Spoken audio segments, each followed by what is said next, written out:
a new push for Africa to have permanent representation at the UN Security Council. UN Secretary-General Antonio Gutterz has called for reform, emphasizing that the African continent is underrepresented in a changing world. He urged for the outdated structure of the UN Security Council to be reformed, advocating for Africa to have a permanent seat at the table. Gutterz highlighted that the continent's representation is insufficient.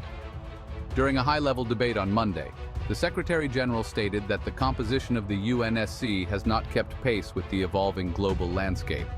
We cannot accept that the world's preeminent peace and security body lacks a permanent voice for a continent of well over 1 billion people, he said. Nor can we accept that Africa's views are undervalued on questions of peace and security, both on the continent itself and around the world. The 15-member UNSC currently consists of 5 permanent members with veto powers: the United States, Russia, China, France, and the UK, while the remaining 10 non-permanent seats are allocated regionally.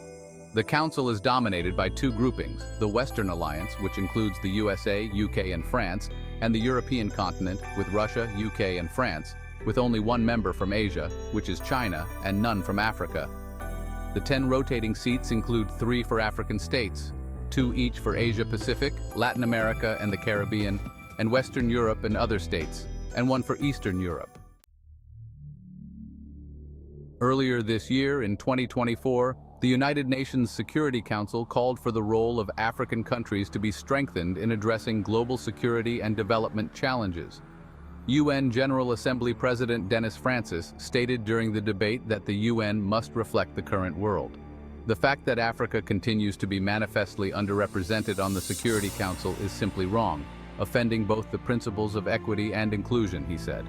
It runs counter to the principle of sovereign equality of states and calls for urgent reform to reflect the world as it is now, rather than what it was nearly 80 years ago. Sierra Leone President Julius Maada Bio, speaking at the United Nations Security Council, demanded 2 permanent seats and 2 additional non-permanent seats for Africa. The African Union will choose the African permanent members. Africa wants the veto abolished. However, if UN member states wish to retain the veto, it must be extended to all new permanent members as a matter of justice, he said.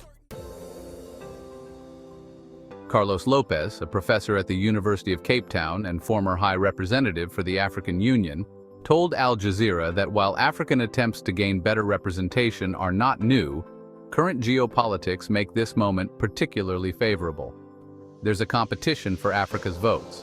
Africa's bloc has become much more difficult to align with one position or another, Lopez said. The Africans have navigated these geopolitical tensions very well. We have seen it with the G20 membership being expanded to include the African Union. Now it's another attempt by the Africans to push the envelope and try to achieve this at the Security Council.